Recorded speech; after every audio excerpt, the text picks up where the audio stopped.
don't stop. Grind don't stop. Grind don't stop. Grind don't stop. Grind don't stop.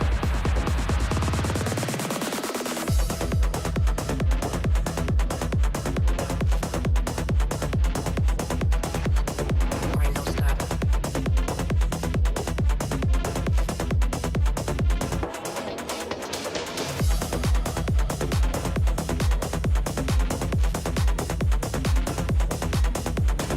Grind don't stop.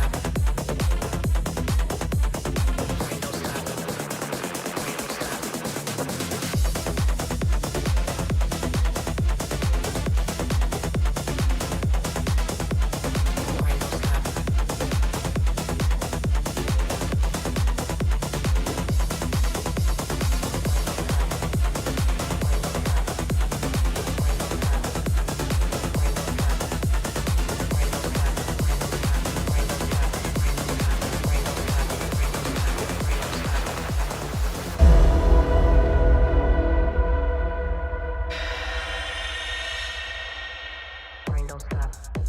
Grind don't stop. Grind don't stop. Hello. Welcome back to Chewed Gum. Oh, wait. Arden, I go. don't hear you. I was muted. There you sorry. are. Ah. Welcome back to Chewed Gum, everyone. It is May 28th. We're so excited to have you here, as always, every week. We had a bit of a explosive, I would say, call last week, and it has continued to create a lot of conversation on social media. So I was really excited and really nervous to come back today because I was like, someone from that comment section is going to come here and yell at me, and I know it. But we're ready. We're always ready. We are. I am Alyssa. I'm a sex coach and a relationship coach, and I have my own socials and do all the things. And we are joined by Arden. Am I on the right side? No, this side. There we go. Hey. Arden. Arden. My name is Arden Hart. I host a show here on the line called Takis, and that's a transatlantic call-in show where we talk about everything and anything trans related. And I do all the production and editing and stuff here on the line. So yeah, glad to be back. It's gonna be fun. We got this. Woohoo! And we actually have some calls lined up already, but you can call in at 720-619-2288. And you can call in and talk to us about anything related to patriarchy, purity culture, sex relationships, all that kind of stuff. We've really been digging into the man versus bear situation. And I actually do have one quick note that I want to add. I was looking at the comment section from our video from last week, and one of the comments was saying that the argument of the population, even adjusted population, like that statistic doesn't always like translate right, because the reason, like part of the reason hypothetically that more violent actions are taken against women by men is because you're seeing them so much more. Also, like if you were to see as many bears as you see men, you might experience more of these like violent interactions. So I understand that. I get that. I still don't think that it invalidates what all of these women are saying, which is that they would literally rather be with a wild bear than with a man. And I think that there still is like a conversation to be had there around why so many women unanimously feel that way. But I do want to recognize that I afterwards reading the comments was like, oh, I actually kind of understand. And I think that might have been what Brian was trying to say, but he was just being so rude about it that it was hard to understand. Yeah, I mean, if you can't articulate your point without like dropping a slur or being condescending, like then you're not like ready to call into a live show to like flesh out an argument, right? Like you have to be capable of talking on a live show to do that. Yeah, and I just think like it was a lot of the times I feel like when we have conversations like that and we really disagree, I feel like there's a lot of like leading questions that come around before we actually get to like the actual point they're getting to. Mm-hmm. So it was like asking me a million other things aside from just saying the actual point you're trying to make. And that makes it so much clearer. And if you say the actual point and you're like, I want to add color to this, and you have all these other sort of like hypotheticals that, or like these other questions, these like leading questions, I guess, these other questions that you would have used as leading questions, then like maybe pepper those in after to give more perspective. But it's so confusing and like not productive when you do it the other way around. So I'll say that about that. But I do understand. I just wanted to be clear about that. But anyways, yeah, and also to remind everyone, you can send in super chats, $5 or more, and we'll read them at the end of the show. I'm trying to think if there's any good super chat questions that I can think of. Do you have any ideas of super chat questions, things that people can say? Types of super chat questions? No. I mean, on Takis, we used to do like competitions. We would like fight. People had to like vote whose team they were on, and like the winner, you know, we would have like the loser like suffer punishments or something. We don't do it anymore because getting people to follow through on it is like impossible. But it was pretty bad for a while. That's so funny. That's so funny and so crazy. Got like a chemical burn on my tongue from eating so many sour warheads. Like I literally couldn't eat normal food for like hours afterwards because my tongue was literally bleeding. Yeah. Jimmy was like, "I didn't know you could do that." Jimmy was like, "Oh, that I eat a bunch of them all the time, and that never happens to me." And I'm like, "Well, congratulations, Jimmy. You have some inhuman, superpowered tongue, I guess." I feel like we already know that about Jimmy. There's something off. There's something superhuman happening there. Oh, definitely. Not in a good way. Just kidding. Love you, Jimmy. Oh my God. Well, I guess you can send super chats and tell us anything you'd like, and we'll read them at the end of the show. If you like have a thought but don't feel like calling in, that's a good time to do that. So should we look at our calls? Yeah. You get to steer. Okay. I know Mr. Anderson said that he had a bit of a time limit, so if you want to just do the bear question and knock it out. Yeah. Okay. It's topical. We might as well start. We're going to talk a little bit more man versus bear, and then I think we can move on from this conversation. Because I feel like at some point everyone's going to be tired of it. But I'm going to bring in Mr. Anderson, and we're going to talk about man versus bear again. Hi, Mr. Anderson. You are live on the line with Alyssa and Arden. Hi. Thanks for having me. How are you guys doing? We're doing well. How are you?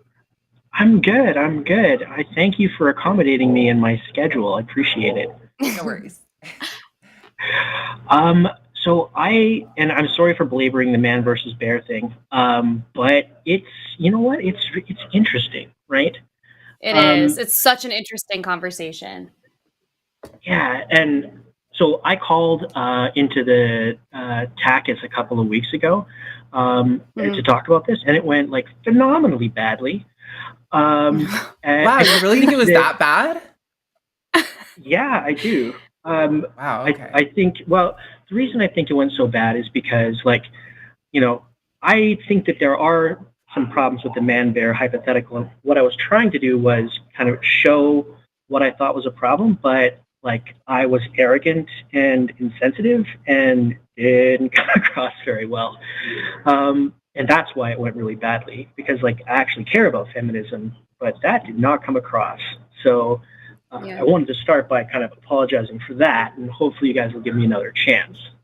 I appreciate the reflection. That's really cool of you. To be honest, we deal with so many terrible callers on there that to what extent you were arrogant, it's like probably like a 3 out of 10 on the scale of what we normally deal with. So it didn't last long in my mind, if that makes you feel any better about it. But anyway, yeah, go on.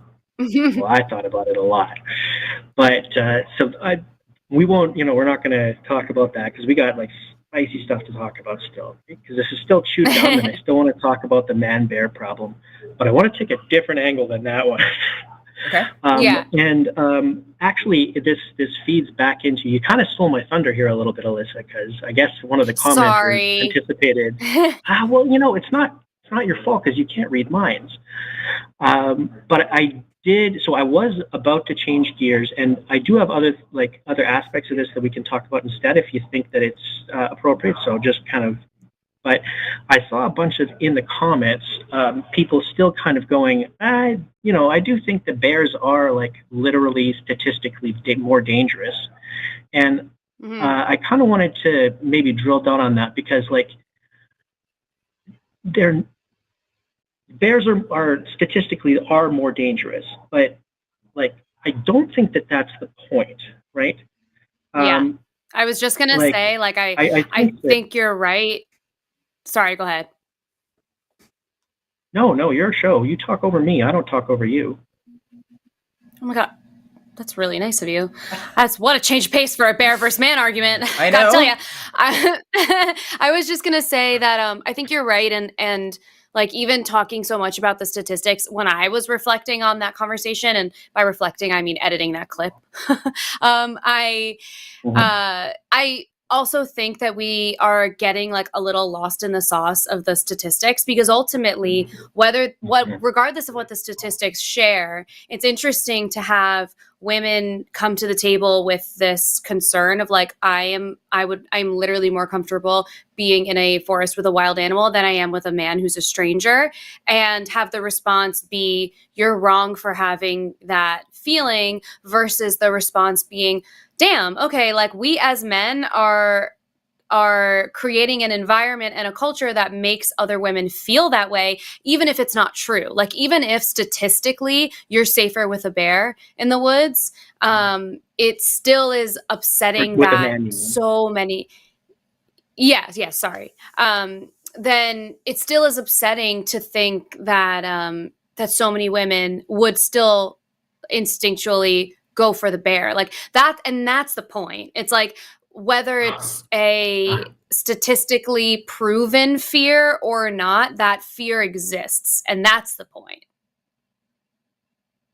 Yeah, I that is, how are we going to have an argument when you agree with me before I say anything? This isn't work out at all. But well, we don't have to argue. So we can have a little chit chat about it. Well, I'm sure we'll find something to argue about. Like I said, I was very offended last, so I can get there.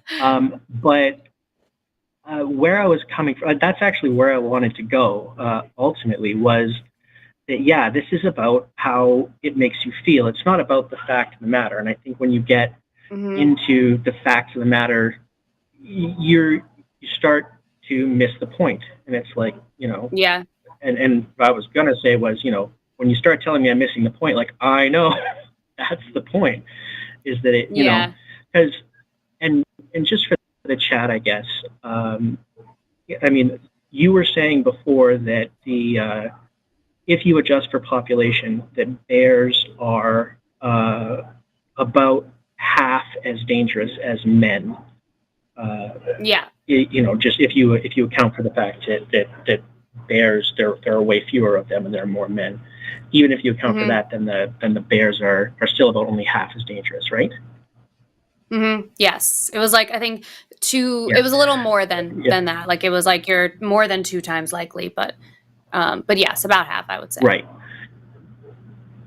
Right. And then the point is that of course, when you take into account the fact that you were going to encounter, I looked it up, and it was the estimates ranged from like hundreds to over 1,000 people per day, or like men per day. So like, and I think that might include the higher range one, at least, might include like people living in very dense cities, or maybe even driving cars. I'm not sure, but hundreds did sound reasonable to me. That like, if you count every separate interaction that you have, including interactions with the same guy, that you're going to add up to hundreds, especially if you're married, right? Or you have, a kid or a dad. You're going to interact with, you're going to be within 5-10 feet of that man hundreds of times a day. And of course, it is those intimate relationships, the fact that you have to live with, marry, raise children with the man that, and that's where most of that intimate partner violence happens. That's where most of the violence does happen, right? And if we were to take the statistics for men that you don't know, that you meet in the woods that attack you, and compare that with like your propensity to be being attacked by a bear is going to win by like probably tens or hundreds of, times. Right? Yeah. I Right. also think And it's worth pointing out that, like, even if it's true, right, that bears are, or that men are like twice as likely to be harmful as bears, even if we just grant that, um, that's twice as likely from what, like 1.5%. So you're saying like maybe bears are like, there's like a 3% chance in the interaction. You know what I mean? Like 2 times more likely sounds really big and scary, but when you don't know the base percentage, like it might actually be kind of irrelevant. And it's like, that's why I'm glad we started off the conversation pointing out that, like, the statistics are interesting and they can definitely inform different parts of the conversation, but ultimately they're irrelevant, right? Because we're talking about perceived danger. The sense that women feel when they're alone with men is like really what is the core of this conversation. Yeah, it's like if I was sitting around with my friends and I was like, yeah, I've got another date with a lion that has sharks for arms tonight. I hope this one's nice. Yeah. Yeah. Like, yeah. Yeah. There's something else I was going to say and I just lost it. You're talking about the population and how often one of the other things too that I saw come up in sort of like the online discourse was that if a bear were to kill you, it would be sort of like out of instinct mostly. And if a man were to kill you, there's probably a lot more like violence in that intention and a lot of other things that human beings do to each other that bears probably wouldn't do. And I thought that was an interesting point too. And I think that's also worth like kind of mulling over. Like there's, when you're talking about a wild animal, like they're killing to kill, they're killing to eat, they're killing to, and when you're talking about human beings that have a conscious, hopefully, and are able to make level-headed decisions, you would expect them to be able to be safer to be around. And that's not always the case. So I think, ultimately, I think that's... Yep, go ahead. Sorry, go ahead. Oh, okay. No, you go ahead. I didn't really have much. So I think that's a really interesting point. And then the first time I heard that, I didn't like the argument because I was going like, right, and then I started retreating into the statistics again and going like, well, how many, guys are actually going to do those more horrible things? But I think that, again, when you do that, you're missing the point again. And it's not really about, but how many guys actually do the worst things, as compared to like, and, people also be like, well, if you've ever been mauled by a wild animal, it's actually quite a bit more horrible than you might think. And again, it's really not about that either. It is about how this makes you feel and how dangerous people feel that men are, and how that colors sort of your interactions. And I think that when we bring the conversation back around to that idea and stop, sort of trying to justify it, justify those sort of feelings with statistics, that I think you're on a lot stronger ground. And that's what I really kind of cared about. That was sort of the point of my call, was like, because, I'm a lawyer, I love arguing, and I want you guys as what I perceive as my allies, to have like the strongest arguments possible. And so that's why I wanted to point this out for you, and that's kind of what I wanted to talk about. So if you got a whole bunch of other callers, I'm happy to kind of bow out at this point, having sort of semi-made my point, and maybe next time I can call back with my more controversial opinion about the problematic nature of sort of the human rights perspective in all of this. Interesting. Okay. So interesting. Okay, cool. Well, I appreciate you calling in and sharing this perspective. And the man versus bear conversation altogether. I hope so. If I'm being honest, it's a tough thing because, like you said, ultimately, like we're arguing about perceived risk, and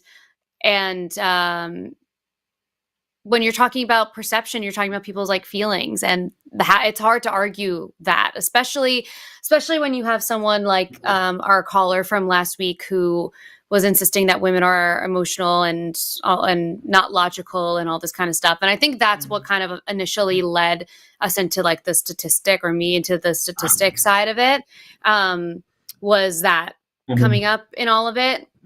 But yeah, ultimately, I'm getting a whole bunch of backlash about my human rights comment here. If I can, before I go, I'm not saying not all men. Not saying that. Gotcha. You know what? I feel like I almost have to get into it now. I'm curious because I don't. Men.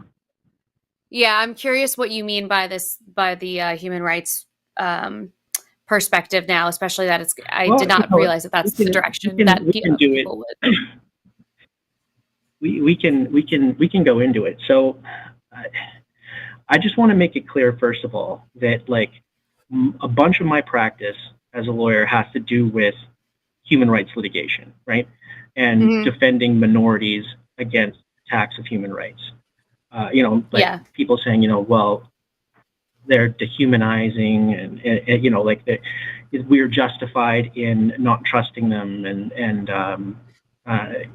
based on and the way that we would look at it, from a legal perspective, is a person is violating your human rights when they're treating you worse and differently because you possess certain inherent characteristics that can't be changed without great personal cost, and that are associated specifically with a negative stereotype that people are less worthy of dignity and respect and consideration, or of being regarded as equal members of society, or that you're denying their inherent value as human beings or as individuals. I'm just taking that straight from the case law, right? And the dangerous thing that happens sometimes when you're having these arguments, and I guess this is just sort of another thing to kind of be aware of, is when people kind of goad you into saying that men fall into that category and then trying to justify treating them as less worthy of dignity and respect and individuals and that sort of thing, because that is the same argument that, for example, police use when they're being sued for over-policing a minority, right? Now, the tricky thing here is that, again, I can already hear the clicky-clack of keys, and people are probably saying, you're just saying not all men, and you're trying to discount, how women feel about all this. And no, guys, I'm not saying that. I get that men are dangerous and that the perceived danger is real and that you're justified in being cautious initially, right? And if you saw a man in the woods, you should be cautious of him, right? Or in the street or wherever, right? It's just that, of course, and I mean, I think we all know this, right? That then after, when initially you're cautious, and then you start to learn more about that person, and then your opinion's going to change based on their actions and all of those things, right? And I mean, I think that's actually how people kind of act, right? And I think that, it's important to have this conversation. It's important to say, not all, not all men, but it's important to say that women justifiably fear men, and it's important to sort of use this to try and start this conversation. But we just need to make sure we don't kind of overplay our hand, I guess. And make sure that we're allies, right?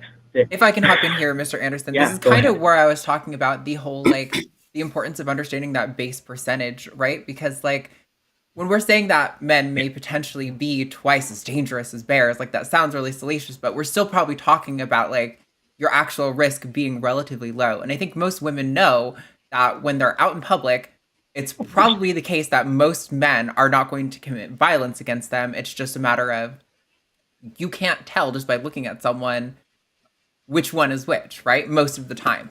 And so there's that reasonable caution. But I completely agree that, I'm always going to be a little bit more nervous about men than I am with women. But as soon as I maybe get a name, they hear my name, I already trust that just that sense of human connection is probably going to influence things positively to a certain extent, even like statistically. So yeah, I think I agree with everything you said, but I don't know. Alyssa, did you have? Yeah. I think my only thing is, I think in general, there is a tough conversation that has to be had around the way that men are treated within the feminist movement, like more recently, where I think it's very easy to have it be a situation where we disregard the men around us and kind of give them all the like, kind of like, I think it's hard to, I'm like having a hard time articulating it, but the way that we fix this situation, I think, is through a lot of care and empathy for the men around us, because ultimately, and I've said this before on the show, like we are all the victims of the same patriarchal system. And so we are all living in it, including the men around us. And so if we are shutting it down and just saying like,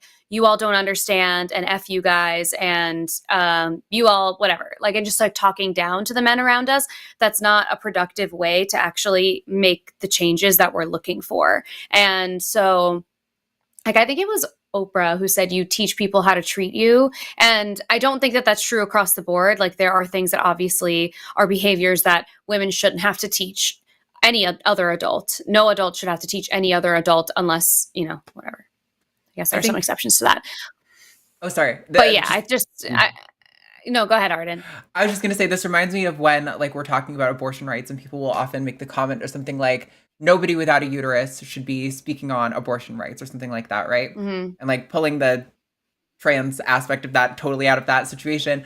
Like, I think it's still just kind of silly because like, I want men to be talking about abortion rights. I just want them to be correctly informed and advocating for it. Because like, coming from the minority position in a patriarchal society, we need advocates who are men. We need advocates who are cis. We need, you need the advocates on that hegemonic side to push society in the right direction, which I think sounds like kind of what you're talking about, Alyssa.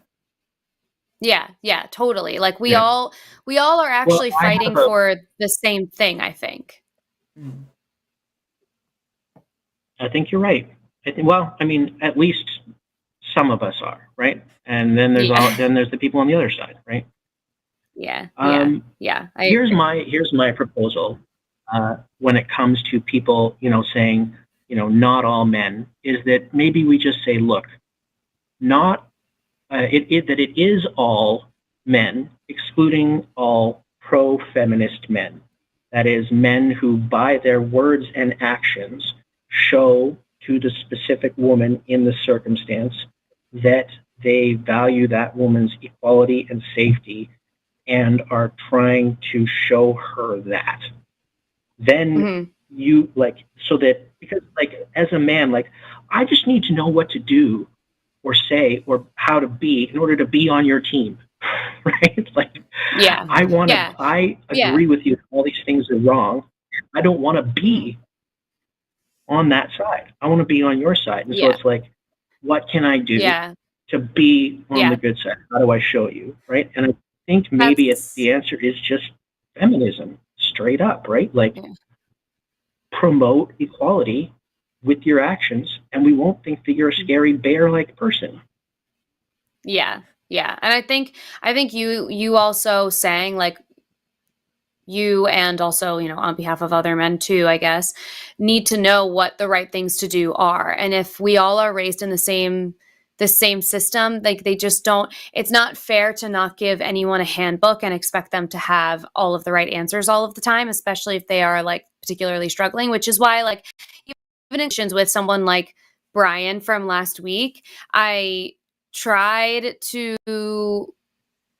I would have preferred that conversation would have gone in a way where I could have actually clearly understood his point, and maybe we could have moved forward and had an actual productive conversation and learn more about each other's perspectives. And had we gotten past the point of the statistics and the yelling at each other, we might have actually gotten, probably not, but we might have gotten here. There was more of a chance that we would have gotten here, you know?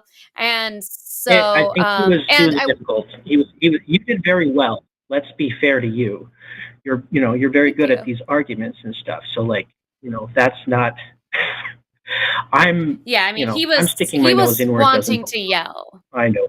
No, Yeah, no, I mean, 100%. he was wanting to like make an issue and be rude and be belligerent and interrupt and stuff like that. And so like, I mean, realistically, we wouldn't have gotten here, but like the likelihood could have been higher if he was not so belligerent, and that he could have, clearly explained his point, and we could have moved forward. But that's not going to happen with what was happening in that conversation with Brian, which is why I didn't want to like rile him up either. Like that was not my goal. I wanted to be able to have him like clearly articulate what he was saying, but it was just there was too much happening for that to be possible. But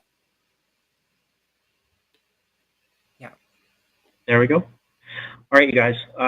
That's pretty much all I had that I wanted to talk about, and I really do actually have to go. But thank you so much for letting me sort of, have this conversation with you and kind of get across what I kind of did actually mean in the first place, although I did not articulate it well. And have a great rest of your show. Thanks, Mr. Anderson. Thank you so much. Have a good rest of your night. Bye. You too. Bye. All right. That was a nice call to like wrap up that argument, and I hope we never have to talk about that ever again. I know. Just as you say that, I see another call entered the queue, but no promises we'll get to that one because there are tons of other calls on the line. Oh, wow. So. That's so interesting. Okay. Yeah, okay. Okay, so that call also overwhelms me a little bit. But sure. Let's see what else we have going on in the queue. Actually, should we do some announcements first? Yeah. Perhaps? Let's do those announcements. Okay, so if you have not joined us on Patreon, that is a wonderful way to support the show. So you could go to patreon.com/calltheline, and you can support us there as well as you do with all of your super chats and just watching and liking and all the good things. And we also have some shows coming up this week like we always do. Would you like me to read them, or do you want to read them, Arden? It's up to you. I've got it up if you want me to take it, but totally up to you. You do it. All right, cool. We've Go got for it. The Hang Up tomorrow night with Matt Dillahunty and David Fitzgerald. We got him back again after his episode earlier this month. We had tech issues, so glad to have him back. This Thursday will be myself and Josie on Takis again. Love Josie, can't wait for that. Sunday, on the Sunday show, will be Seth Andrews and Paula Gia.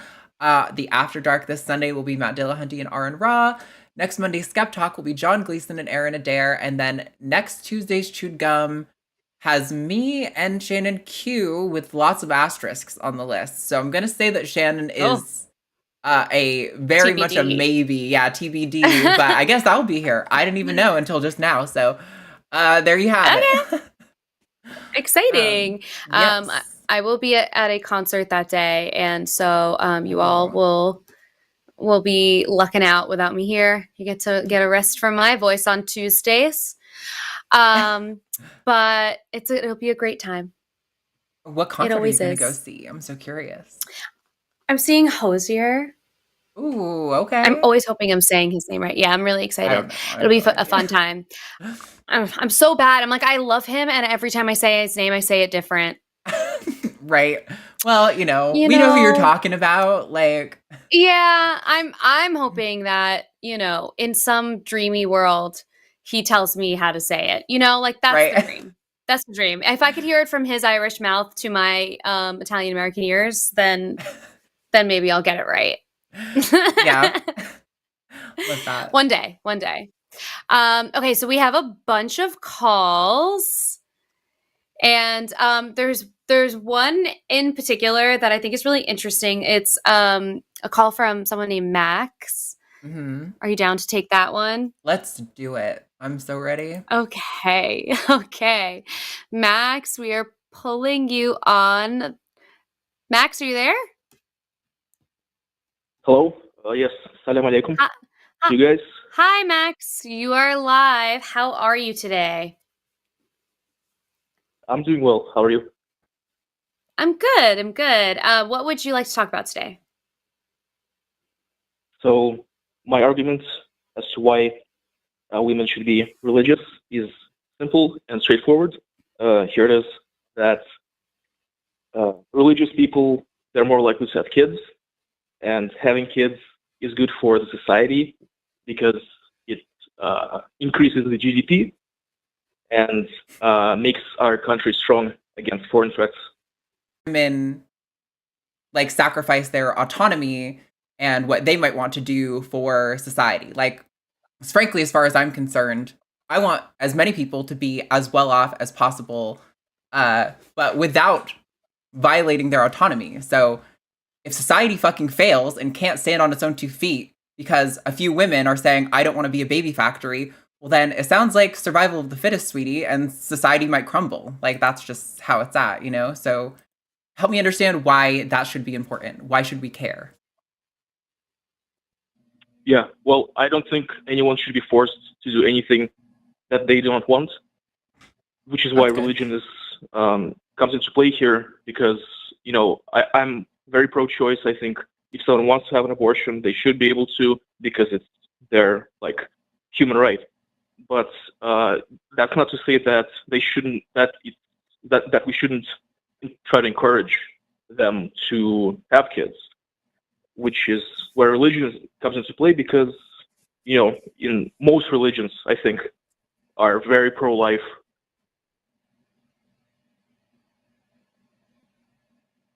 Yeah.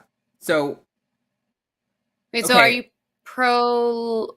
That's a confusing thing to say after saying that you're pro-choice.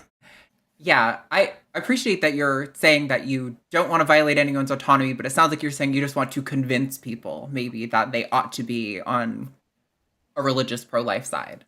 You just don't want to force it. Yeah, exactly. I think it's wrong to force people to do anything. Well, I'm really glad you're starting from that position. That makes this like a lot easier to not have to feel like we're battling on like some weird ground. Yeah. So I guess I'd want to, man, I don't really actually, if you're kind of already agreeing you don't want to force us, like, so a lot of the reasons I do the show, and maybe Alyssa, you can butt in here if you think this is like not relevant or whatever. Mm-hmm. A lot of the reasons that I care about doing these shows is because usually what people believe when they believe in like a religion or they're pro-life is that they believe that because they think other people ought to believe it too.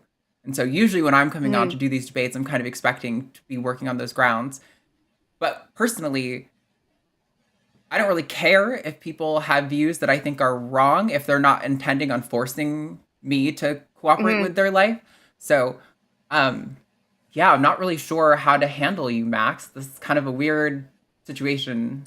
Like, yeah, kind of I agree. A little bit. Go on.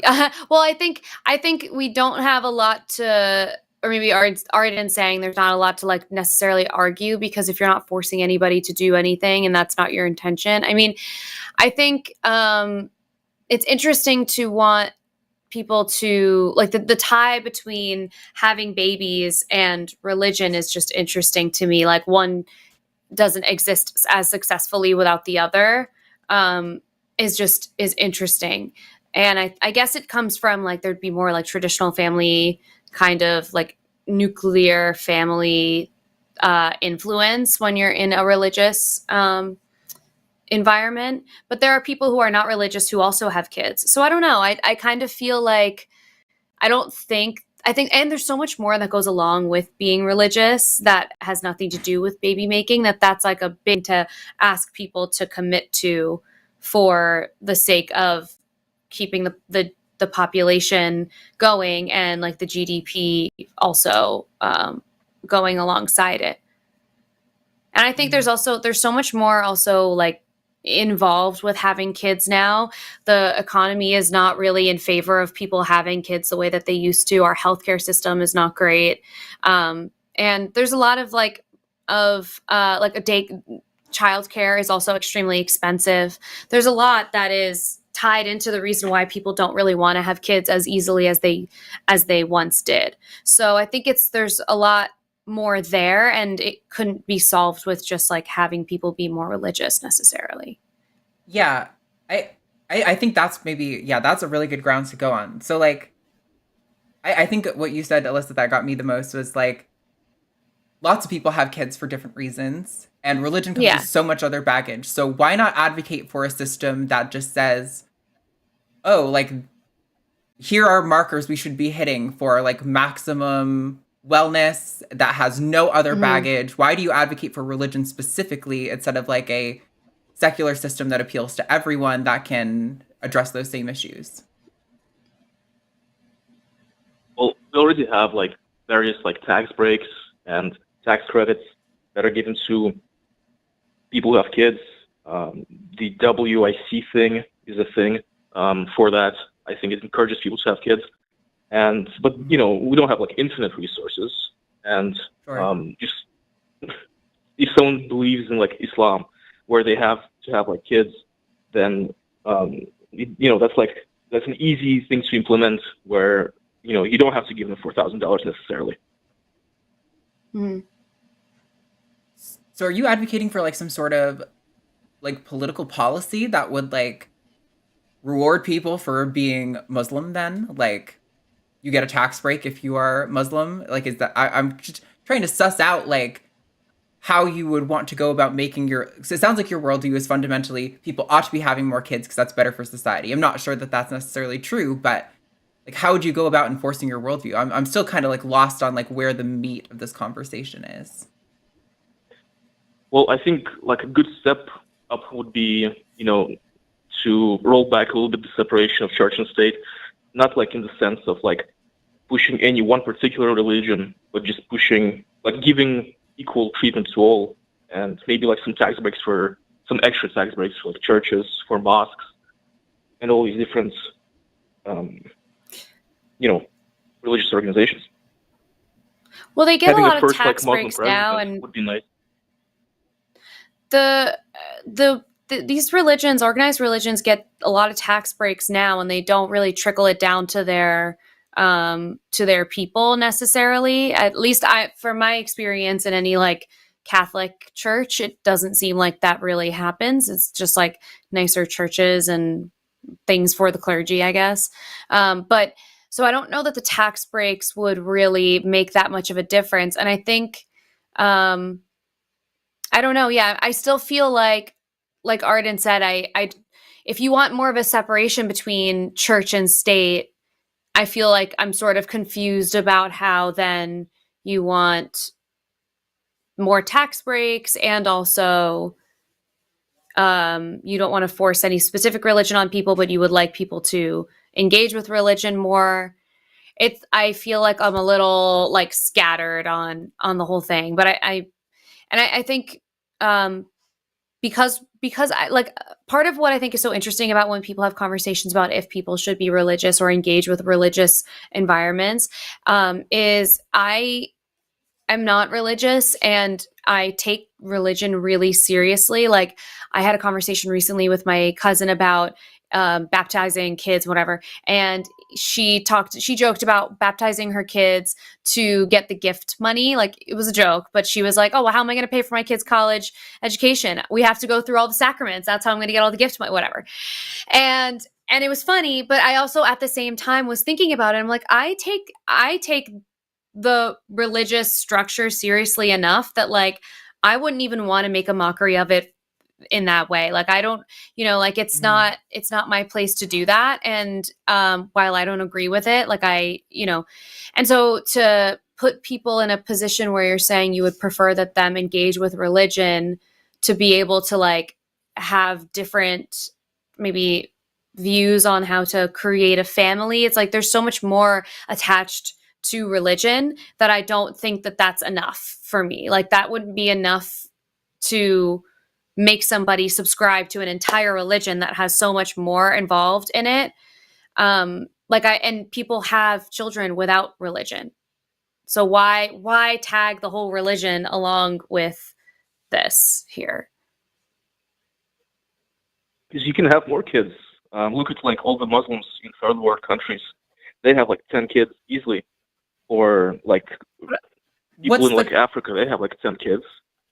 Right, but I mean, like, what's the quality of life of the people living there? Like, I mean, I'm not saying that I necessarily think it's bad, but like, I just don't know that I've really heard a convincing argument for like why having more kids is necessarily beneficial for some people. Having tons of kids is great, and that's what makes them feel fulfilled and like cool. Power to you, go for it. Have as many babies as you want that you can responsibly care for. That is, but like, what if people don't want to and they grow up in a religion that encourages them to, and then they do, and then they resent their kids and their religion, like then everybody's life is more miserable as a result of that. Like I'm really struggling to see where you're coming from is my problem. I don't know.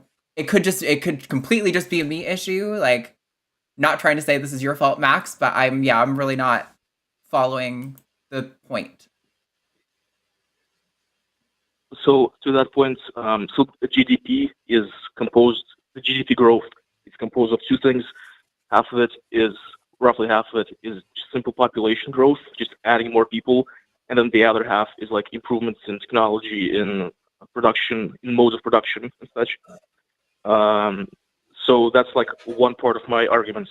And then also, earlier you said about college. Not everyone needs to go to college. Like Charlie Kirk, you said like very succinctly, I think, that people who go to trade schools, they still can earn just as much money while not being in debt as someone who went to college to study something like gender studies or psychology, which doesn't have like as big of a demand on it as being a plumber, electrician, or like a nurse or a radiologist. So, but why can we not support all of these things separate from religion? Why can't we create, like Arden had said before, systems within like our social system, even in like the way that we like school is expensive, trade school might be less expensive, but maybe let's incentivize people to go to trade schools. Like have that be more of a conversation that happens in public school districts. And like maybe that's a way that we can, like there's other ways that we can do this that have nothing to do with religion. And religion has a lot more attached to it that you're pulling in, when that doesn't have to be the tool to get people to subscribe to all of these things, especially when at least for the kids portion of it, a large reason why people aren't having kids is because it's so expensive and because our healthcare is challenging in the US and all this kind of stuff. Why not instead of giving a tax break to a church, why can't we give like maybe better benefits for parents with children? Why can't we give them childcare options that are not, so expensive that people have to decide between a job, working their full-time job, and staying home with their kid? Why can't there be a better systematic change versus doing this with religion as the tool? Yeah. To be clear, all of those are very valid. I was just going to say, Max, to your point, I totally... Now, Charlie Kirk is wrong on like 99% of the things he says, but I agree on that. Like, not everyone needs to go to school, to go to college. I have a psychology degree. I think it was a huge waste of time and money. Like, there's so many more useful ways that you can enter the workforce. But yeah, like Alyssa said, like, if we can find a way to reinforce, again, I'm still not totally sold that having kids is like the best thing for society.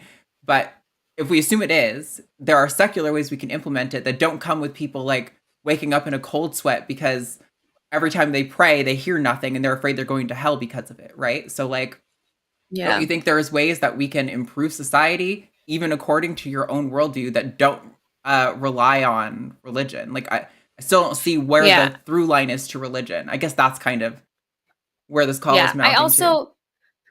I also think one of the things that that has come up even with my own faith journey in all of this is faith. Like, I don't have a natural inclination towards the faith that people who are really religious feel, and that like my parents are religious and they talk about their faith, and like ultimately I can drill down with them if we're going back and forth about something. But at a certain point we hit a hard stop where it's like, well, why do you believe this? Well, because that's what I believe. Like, that's my faith. I have faith that that's the truth. Okay, well, I can't really argue with somebody when that's what they're saying, because you're talking about something that is beyond like what you and I can go back and forth on. And so I think even like using religion as a tool, you're either telling people that they don't need to have faith that any of that is real and they just have to subscribe to it anyway, or you're like, I guess, gonna, I don't know, put them in a position where they're going to be second guessing all of it forever, like Arden said, and having like panic attacks about hearing nothing when they pray. So I think we actually, Max, align on a lot of the things that could be different, but the tool and the system that we use to get there, I don't see why religion would be the beneficial way to do it. And I think it also is like a little bit unfair for the people who take their religion very seriously to ask people who don't to get on board for the sake of having them make societal changes that, you know, could be done without them getting on board with this religion. Right. So to your first point, Alice, of course, like all these are like very valid tools. However, you know, we already have like a lot of trouble passing many bills in Congress because of, you know, Republicans, just the entire policy being to be against whatever Democrats try to do. And, you know, it's very difficult already to pass this stuff, thinking about like, you know, better, you know, loan forgiveness, easier access to student loans for college, maybe like nationalizing college. Those are like very, very legislatively difficult things to do.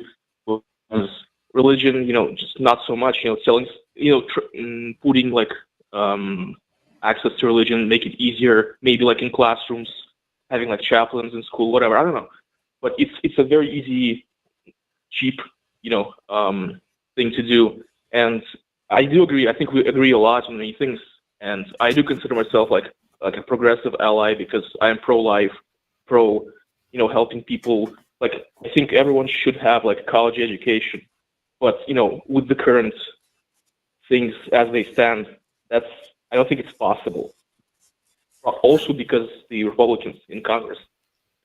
So, Max, I completely agree with you that it is so frustrating. Democracy is frustrating because you're inherently going to be in this position where, you know, it could be the case like it is on a lot of the policies that you just mentioned, where when you poll the majority of even conservative constituents, they fall on like the progressive side of a lot of these policies that people are advocating for. And yet Republicans are still just insisting on being an impediment. And that is really frustrating. I don't see how turning to, like, I don't see how what you're advocating for wouldn't just turn into like an autocratic theocracy, which to me would be completely, I don't see how that wouldn't devolve into a like conservative nightmare of, you know, the most literal interpretation of a religious text becoming like enforced by law. I don't see how appealing to the religion. Well, I don't think they should be enforced by law. Yeah. Okay. Well, then you're really confusing me with exactly what your position is. I don't know. We've been on this call for a while, so I do kind of want to put a cap on it if we can. I appreciate that. I think so. We do agree on like most of like the ethical issues, like, you know, you shouldn't be forcing somebody to join a religion. You shouldn't be like enforcing like religion through the state. And these are policies that are good. It sounds like we agree on a lot. So I'm kind of frustrated that I wasn't able to suss out exactly where the disconnect is, because I think this could be like a really, really interesting conversation if we get there, but I'm just totally missing it. Do you have anything you want to add, Alyssa, before we wrap up with Max? No, I think I agree, and I appreciate this back and forth. And I think, Max, call back another time and we'll see if we can like dig a little deeper, but we want to get to some other people who have called in too. Okay. Thank you for having me. And I just want to consider having some kids because it will help the country. 2.5 or more. Thank you. Thanks, bye-bye. Bye, Max. Have a good night. All right. I've been trying to have kids. It doesn't work. I don't know why. Well, I think you're just not trying hard enough. You're not praying Clearly. hard enough, obviously. Clearly. Obviously. People in chat have been okay. really hostile towards Matt, and I guess he must have called in previously and been different because I didn't really get anything too awful from Max. Yeah. Anyway. No. Yeah, I thought I agree. I felt like there was like some core of it that we weren't getting to. And, Yeah. and I also, I don't know. I think, yeah, like it just felt like I wasn't able, it was like slipping through my fingers too much. I like couldn't figure out what was happening there. Yeah. But the perspective was interesting. So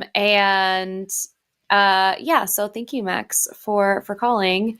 There was someone who said something really funny in the chat about Bonnie, who was here to. Oh, someone said that I love Chi-Chi's. I have 6 adopted elderly taco minions, and I thought that was really funny. So I just wanted to say that out loud because that was silly. She's also an old lady.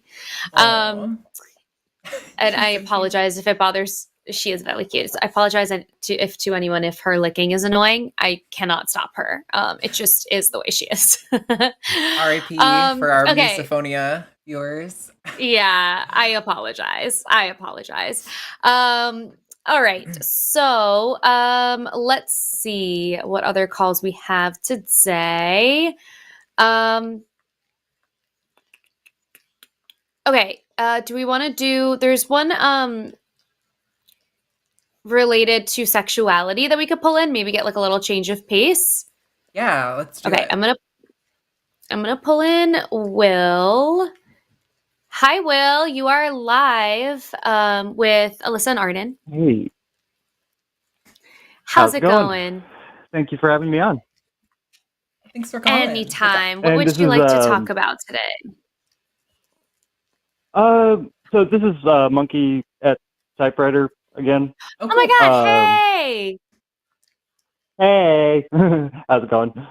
So yeah, I was basically I called a couple of times. We've talked before, and the last time I called, I kind of told you guys about like I was getting divorced and all this stuff, and this is kind of an extension of that.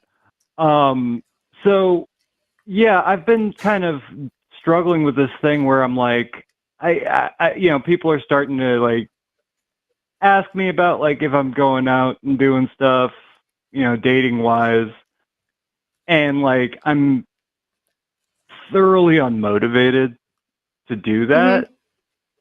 And I've been looking at like a couple of resources about like asexual spectrum and like different ways that manifest, and like it's honestly not super clear to me if like I'm discovering that I'm ace or if I just had a really bad divorce.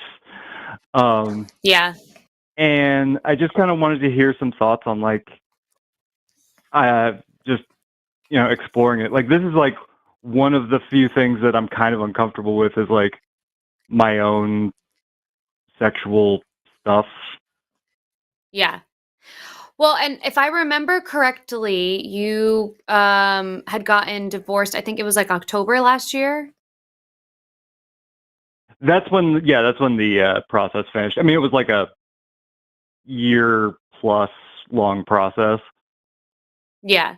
Well, I would say that's pretty recent. Even having the process start a year ago, or more than that, I think you should give yourself some grace. You could just not be ready. There are people who are just not ready for a couple of years after they've had situations like where they've had a traumatic end to a relationship, or it just felt a little exhausting and just not something you wanted to move forward in right now. And that's totally fine.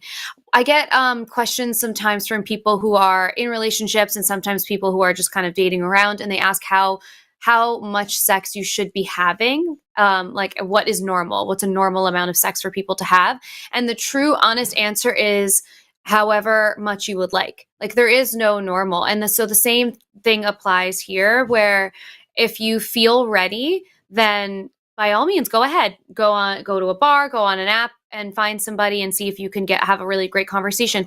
But if you don't feel ready, it doesn't mean that, you don't have to go into like crisis mode and wonder if you are identifying differently, or if you have to move through that process. It might just be that you're not ready, and that's totally fine. I think you should just give yourself some time, give yourself some grace, find some like solo activities or activities that are a fun way to spend your time that have nothing to do with dating. And when people ask, you could just tell them, I'm just not ready yet. And you're having some will time. And that's okay. And that's important, especially after a situation like that, where the divorce was long and she put you in a position where you had to really question some of your own behaviors and your own outlook. Like, that was a lot. And I think if you don't already have a therapist, it might be helpful to find somebody especially one who's a sex therapist, because they'll just have additional training if you do later down the line decide like, oh, maybe I actually am asexual, maybe I was onto something, because that might be the case, but it might not be. People who will have the additional sex therapist training will have more information on that, but someone who can keep in touch with you in an ongoing way and give you that support as you navigate through all of it, because I think it's just a challenging situation that you need more time in.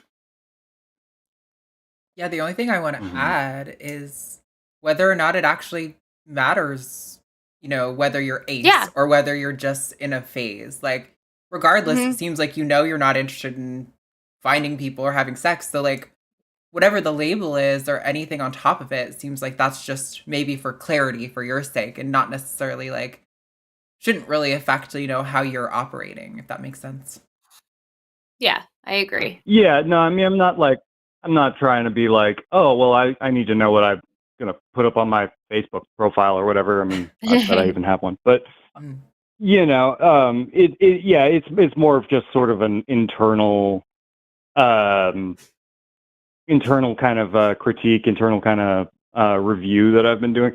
And part of the thing that kind of drove this is like I was reviewing sort of my relationship with my ex, and like we were not like sexually active for like the last like for a while during our marriage.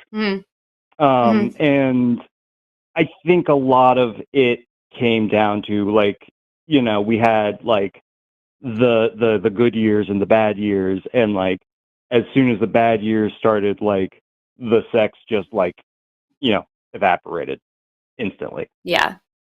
And so it got me thinking like, well, am I some kind of like demi something? Because like, it's like I couldn't even really like just get myself into a place where it was anything more than a chore at that point, like when I was not feeling good about it. So that's sort of what got the kind of the rock going down the hill, Yeah. I get that. That totally makes sense.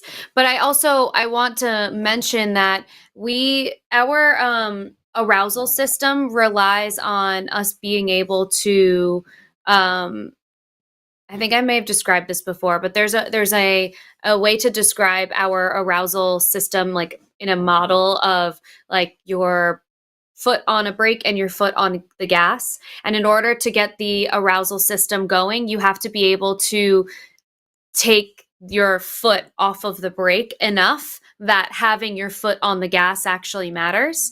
And so if you have all of these, and your foot being on the brake is mostly related to stress, but it could be really any kind of like life disturbance that can create that like heavy foot on the brake. And like when you're driving a car, if your foot is heavy on the brake, it doesn't matter how hard you press the gas, you're not going anywhere.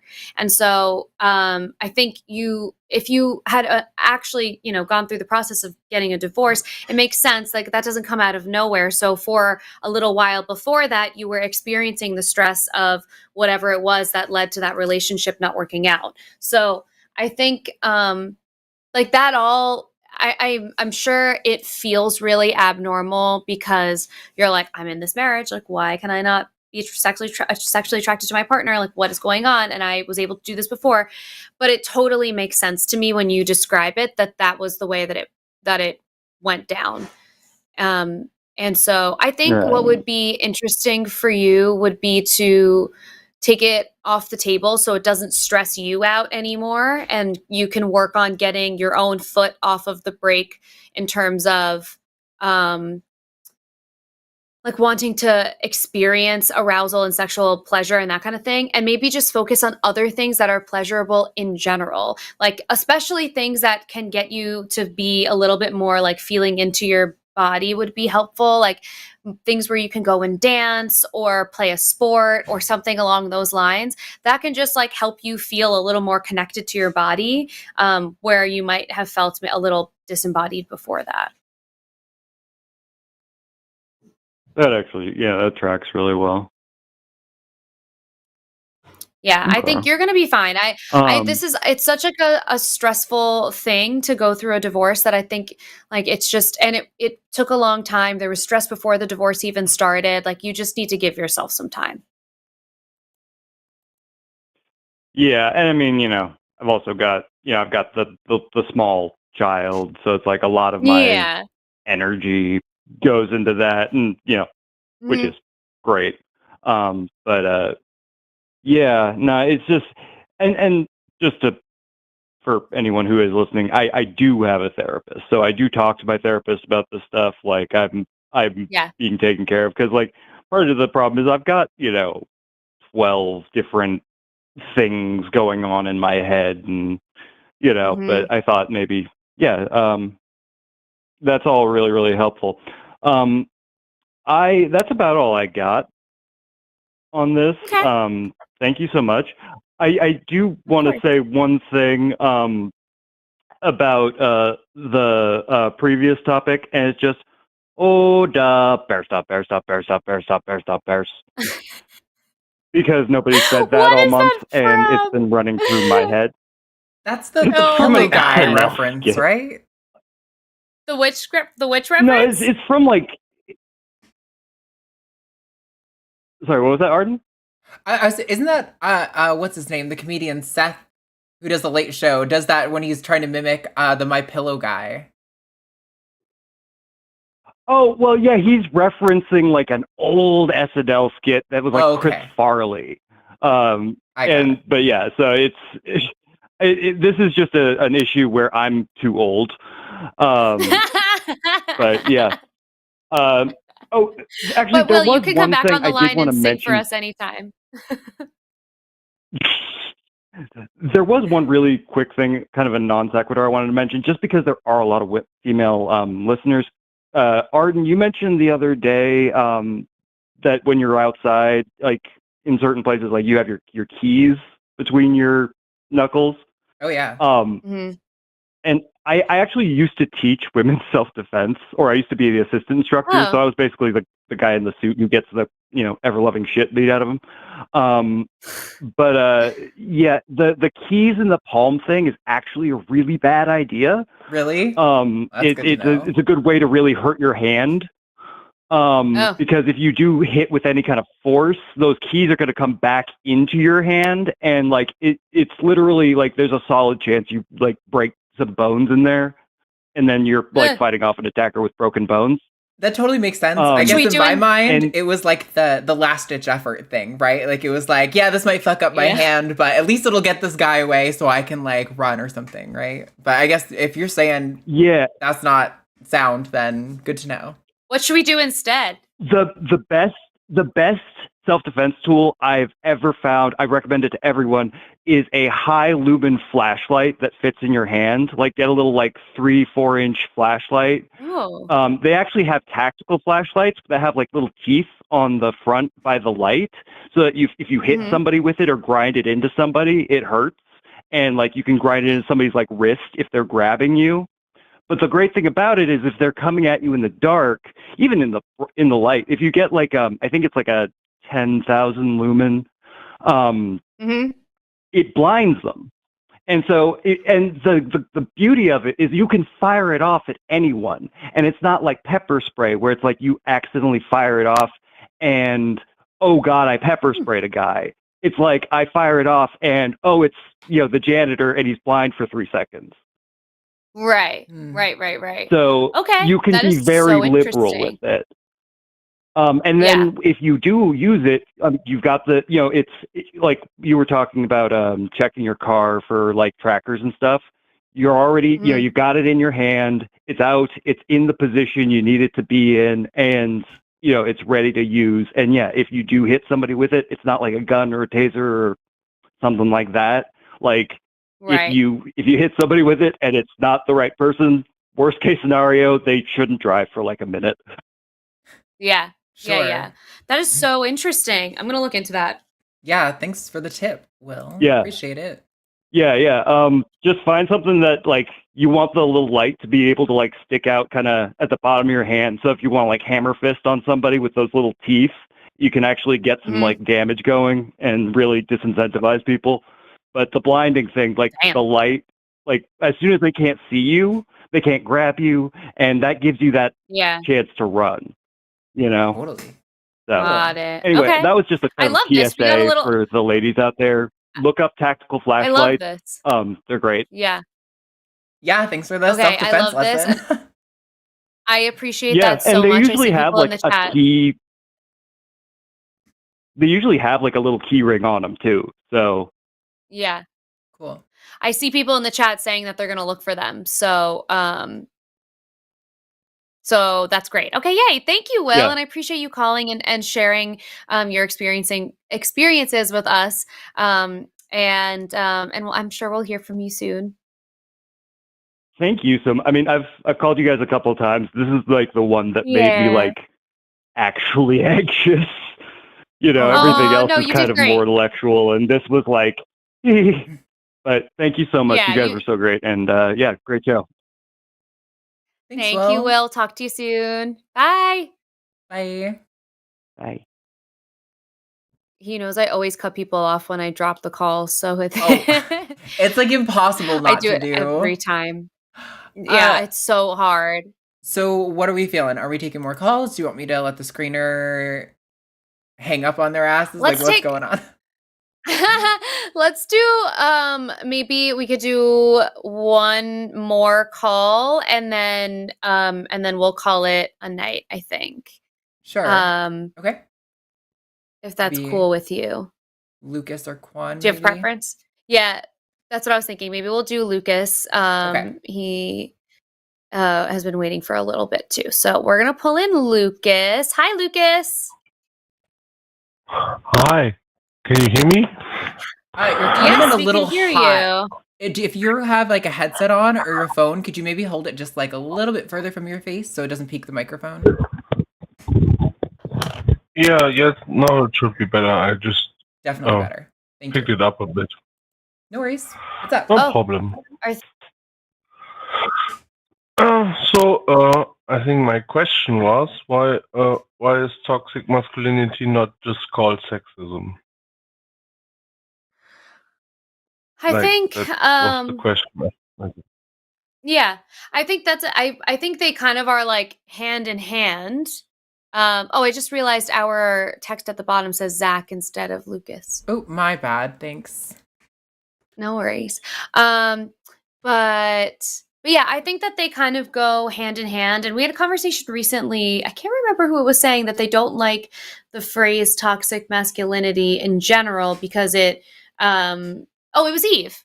She was saying that she doesn't like the phrase toxic masculinity in general because if somebody is having the characteristics of what we would typically call toxic masculinity, she doesn't believe that person to be like masculine necessarily, which I think is interesting too.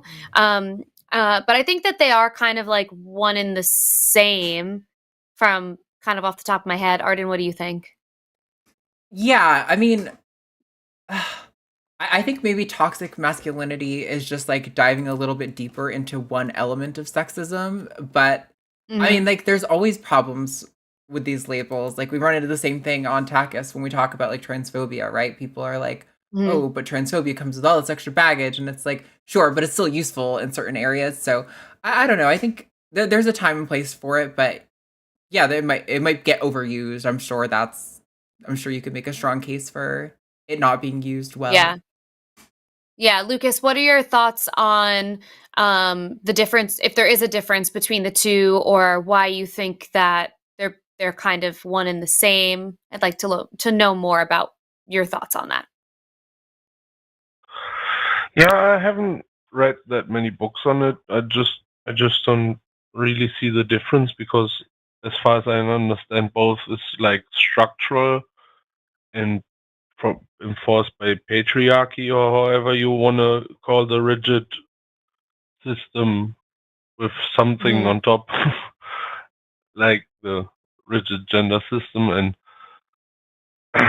yeah, so I think. so I just Sorry. I don't know why there's different word. Like the only other explanation I have ever heard is like the whole I'm very far left, so I meet a lot of those people that tell me that sexism against men is not a thing.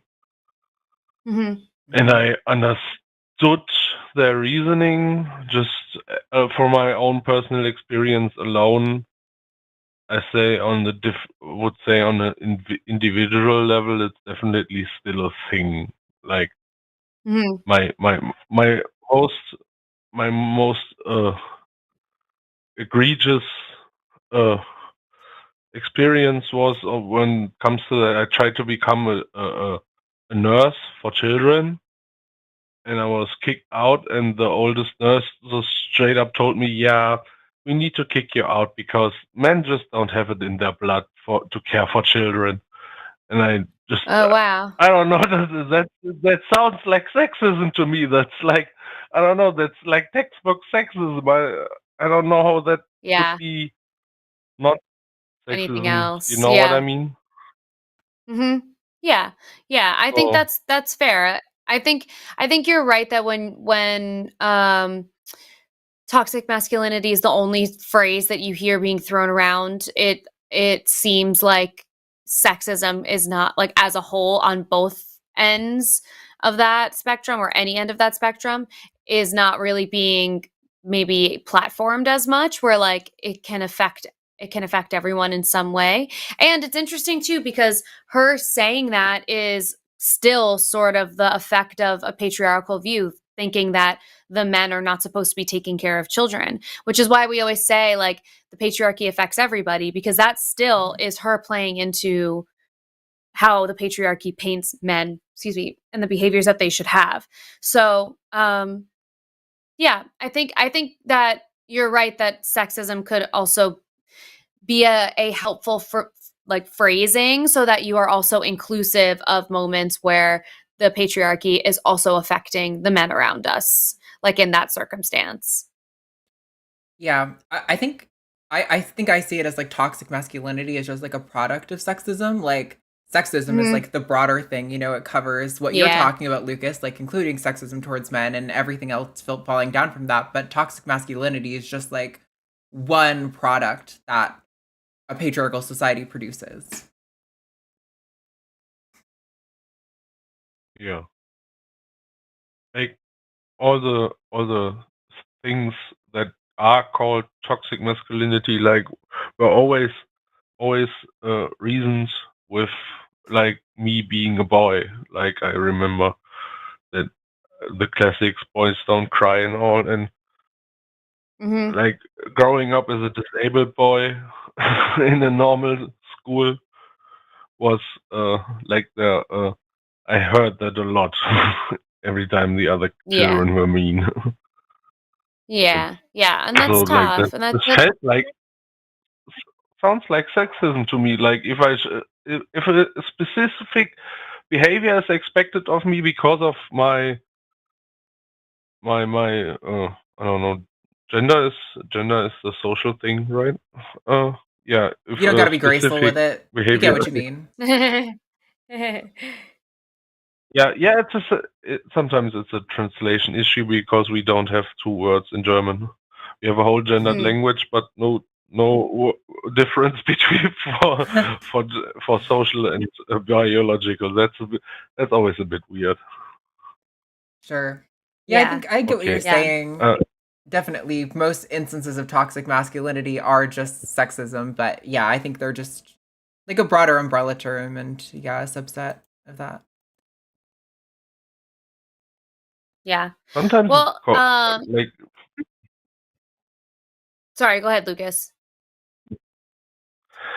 yeah, no, like you could also call it toxic stoicism because it's so often so just don't show your emotions, like swallow them all and be like a steam tank, and one day you explode and everybody is surprised. Yeah, and that's like I've said it on earlier in this call, and I've said it before on the show before, that I think that's why we should have a lot of compassion for people who are all types of people who are affected by the patriarchy, so that we can all kind of be on the same page about the behaviors that are acceptable and the behaviors that are not. And part of that is definitely being able to show and embrace our emotions. It's so important, and it makes us better, more empathetic people when we can do that. And yeah, so I think that's totally right. And I'm sorry that you've had so many experiences where you felt like you were not able to um, enjoy experiences or do the things that you wanted to do because these things were being like pinned against you, especially when it had to do with gender. Um, and you're certainly not the only one to experience that, and won't be the last for a while. But having these types of conversations helps us to move away from that behavior and help us all be like really aware. We have a lot of people who listen who have kids, and so I feel like a lot of the time when they call in and they're asking for ways that they can make sure that the patriarchy and toxic masculinity doesn't affect them and their children as much, that's when these conversations are really helpful and really impactful, because you're able to share things like this, and hopefully it can help people, I don't know, make some good decisions and have great conversations with the future of our humanity. Hopefully not have little kids deal with that kind of stuff in the future. Yeah, But that would be I good. think I agree. And I appreciate you calling in. And I think we're going to wrap up for the night. And yeah, we're going to start reading our super chats and all that good stuff. We appreciate you calling in and wanting to share this with us. I think it was an interesting line of thought. And yeah, we appreciate it. Okay, I appreciate you letting me call in. Thanks, Okay, Lucas. Have a have a good good night, evening. Lucas. Bye. Bye-bye. Yeah, bye. All right. Okay, that was a much Okay. more calm show today. I know.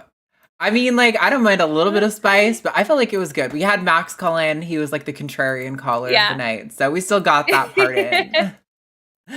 Yes, yeah, we did. We got it in. We got it in. Thank you, everyone who called, and for the people who waited. And if anyone didn't get through this week, you can call in another time. We'll be here every Tuesday. All right, I'll take this first one. $5 from Rick Nelson. I don't get acknowledged. Fixing house issues, fan, bath, faucets, new front door, windows, electric, all of it. Deserve any better than not thanked? I don't know what deserve any better than not thanked means. But, and I also feel like I'm not totally sure. I feel like I need more context for this. Like, this Yeah. maybe could have been a call potentially. Like, I feel like I'm not totally getting the full picture, but I appreciate you contributing. And I think you should call in next week and give us some more context. Yes, please do.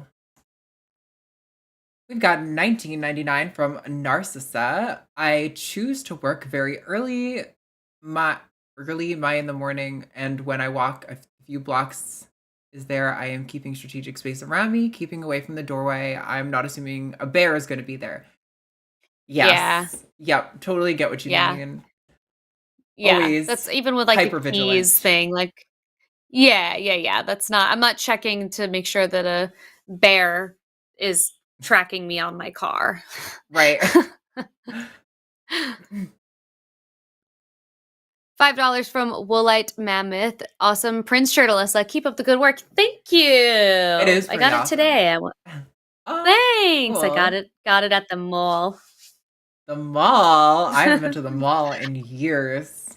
Yeah, I felt I needed new pajamas today, so I was like, you know what? I was gonna go on Amazon. I was gonna like do a little like Googling. It's like, you know what? I haven't been to the mall in so long. I wanted to smell the sweet, sweet smell of soft pretzels in the air, and that's what I did. Auntie Anne. And I found a Prince shirt. Yeah, exactly. And I found the Prince shirt along the way. Oh wait, I think I lied. I think I have been to a mall more recently than that, but yeah, I guess I just forgot. My bad. Malls are fun. We forget about malls. I know they used to be so like such a big thing. I feel like we'd always go to the mall to like do stuff, and now it's like, oh, I have to go to the mall. It was a whole afternoon activity, and now we don't do it anymore. £5. Is it me or you? I don't remember. I don't remember. You can go. It's fine. Okay. 5. That's pounds, right? Lira? Pounds? Yeah, pounds. Pounds. The fact that it looks like an L and a lira is not a thing anymore. It just always trips me up. I don't know what's happening. Anyway, I'm tired. The £10 from Sean. I sure would. All this talk of probability warrants reminding people that even with a probability of 0, an event can still happen. This is due to the area over a point being 0 in a probability distribution. Wow. Okay, yes, you're right. And also the way that you explained it at the very end, I literally felt my brain starting to like slow down like 3 minutes ago. So reading that very like in the parentheses, my brain was like, I felt my eyes crossing. Oh yeah. I'm so tired all of a sudden. Sean does that intentionally and very well, I might add. Oh my God. Like always makes my brain just totally short circuit. Yeah. I also the having there be like the probability being 0 an event still can happen reminds me when there was that meme flying around that was like the probability of like a chihuahua killing you is low, but it's never 0. Like that's the vibe that it gives me. That's what I think of. Silly. Thank you, Sean. $5 from Rick Nelson again. Will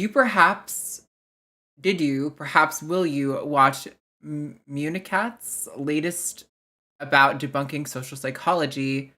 Alpha snakes get laughed at. Seems like it complements the show. I don't know what that is. Also, I just think it's really funny to suggest that any individual could debunk social psychology as a field. Like, you realize social psychology is comprised of like a huge, massive boatload of different like scientific endeavors and specializations that all have different like evidentiary warrant and status. Like, it's just very silly to think that you could debunk social psychology as a whole. I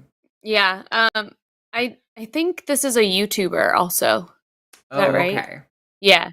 Yeah. This is it's a YouTuber, and she made like a 3.5 hour long thing called "I Debunked Evolutionary Psychology."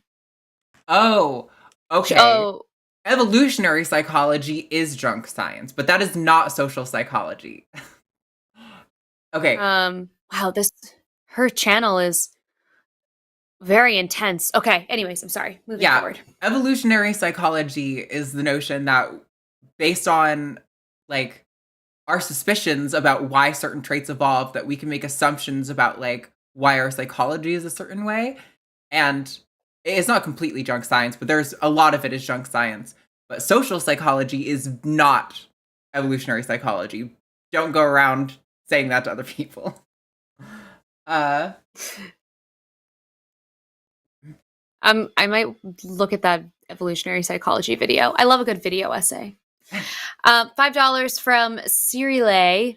I hope I'm saying that right. I'm on theist debate groups daily, and I'm sick of them always using the he when they talk about the generic atheist, and definitely grateful for the show.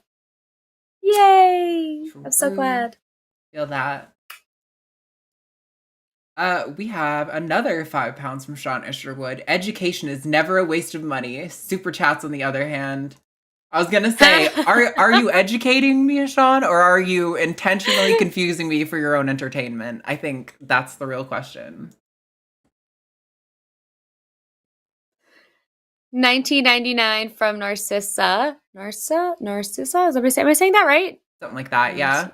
Narcissa. Okay. Narcissa. Oh my gosh. Okay. It is so cringe to have a high school male suggest what I should do with my body. I would agree. I would highly agree. Even high school male doesn't know what to do with anyone's body, including themselves. Right. They don't know what's going on. I saw people say this. I guess Max was like 16 or something. Oh, that's interesting. Yeah. Which also makes the How fact did we that figure that out? I think he's called another show previously. Oh, I didn't okay. remember him, but everyone in chat did. Interesting. So. Okay, got it. That's really funny. Okay.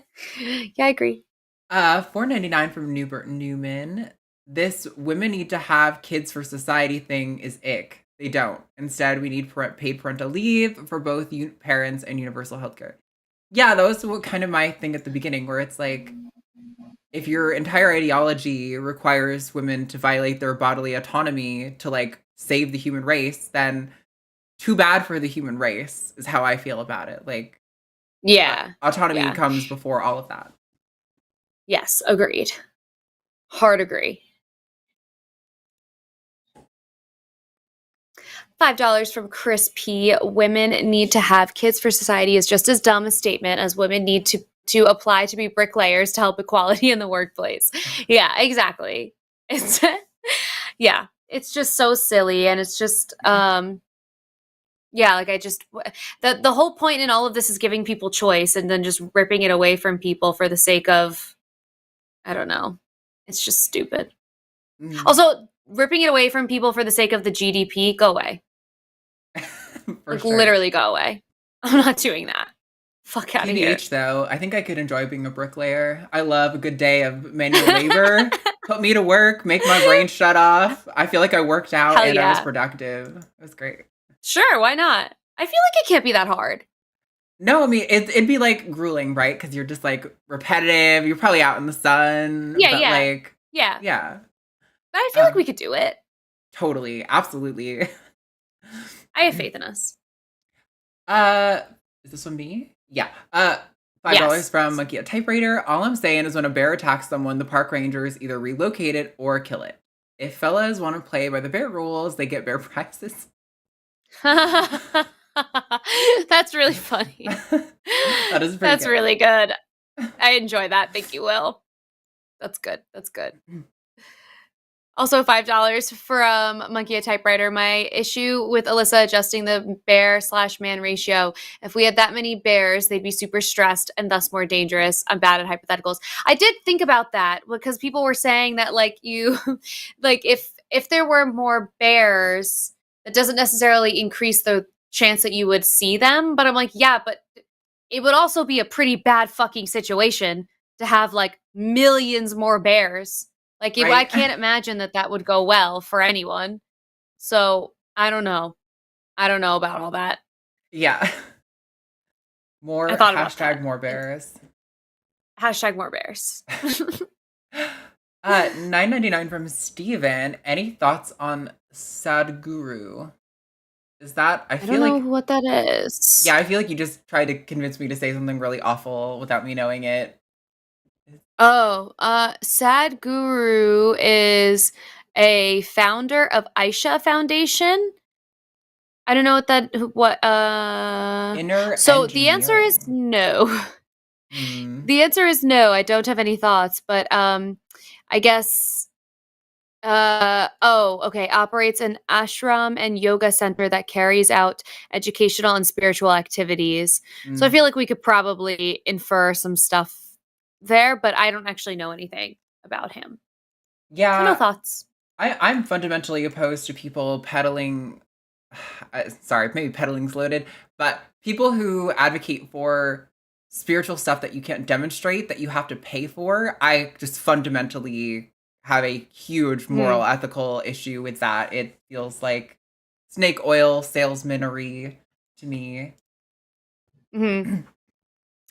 $10 from Wintermute 7 40. I'd rather be the bear in the woods because I'm an extreme introvert and would generally rather be by myself or be in the woods by myself. Me too. I would love to be in the woods by myself. I say this all the time. I feel like I would do great. I feel like I could so easily be in a cabin in the woods somewhere and like the little kids in town would be like, that's a witch for sure. And I would just be minding my business and I'd be okay with that, that accusation. Fine. Everyone leave me alone. As long as I'd I be can good be with like that. Winnie the Pooh and just like eat excessive amounts of honey, that sounds like Yeah. it'd be a good time. Never wear pants, only wear crop tops. I'm good. The no pant crop top is such a vibe. I'm here for it. Oh, is this me or you? Oh, I think this one's me. My friend Martin loves The Circle and is a fan of you. I'm a fan too, but because of this show, can you do a shout out for Martin? Hi, Martin. Send Circle message. I'm trying to think of other fun Circle things that we did, but I don't remember. But thank you for being a fan of this show and The Circle. And I hope you watched the new season. I haven't watched it yet, but I heard it was really good. But I watched thank it. you. Hi, It Martin. was- You did? I liked it. I thought it was cool. I liked the little spins that they added. I just also love the ridiculous hashtags and how long they get. And I'm like, Oh my I know God. none of you send They're hashtags like that in real life. Come on. No, no one does. And you want to know something? The producers on that show would have us like say things over and over again until they like got the result they were looking for. So they would be like, okay, like let's say that again, but like maybe more fun or maybe more, I don't know, whatever. And they'll have you do it over and over again. And then you're like, fine, I'll do the fucking hashtag if that's what you want me to do. Right. I just want to say this again. So a lot of the times I feel like those hashtags come out of like that. Totally. But it's hard to watch the show after I did it. Like I really want to because I want to support the new cast of people, but it's like a bizarre thing to watch it now. So I really want to watch it, but every time I sit down to watch it, I'm like, it just feels so weird. Yeah, But the I reality heard the show season is bubble has been burst, right? Like, yeah, exactly. I saw how the sausage was made and now it's different. I think that one's you. Okay, $5 from Rick Nelson. Sorry about messing up. Mooncat does an awesome job in her videos, and I messed it up. Oh, don't be sorry. It's fine. We figured it out. Yep, we got it. We Glad got we it. did, because I was gonna be like, oh my god, debunked social psychology. Come on. $5 from Carissa Grimm. Max was called twice, and each time he accused the host of intellectually attacking him. Oh, was this the guy who on Sunday with Erica accused Matt of intellectual assault? Because that I blacked out. So I don't pay attention when I'm just producing to like the content of the calls, but I heard the words intellectual assault and I was immediately like, what the hell are you talking about? I've never heard of that before, but that's really funny. I felt intellectually assaulted by how I thought that the pound symbol was a symbol for money that hasn't existed in like 50 years. That might literally the only reason I know that is because my grandmother says it sometimes.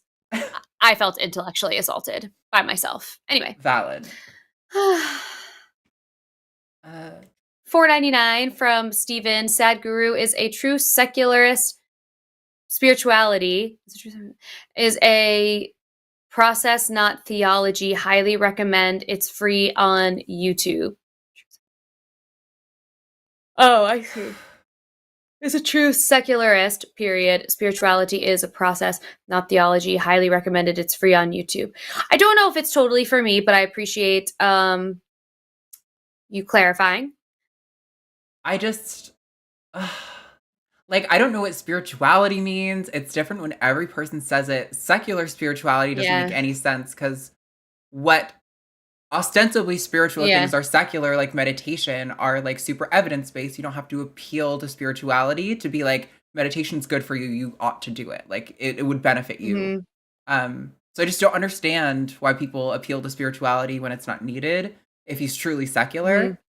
So I'm kind of skeptical that you are relaying this in a completely honest way.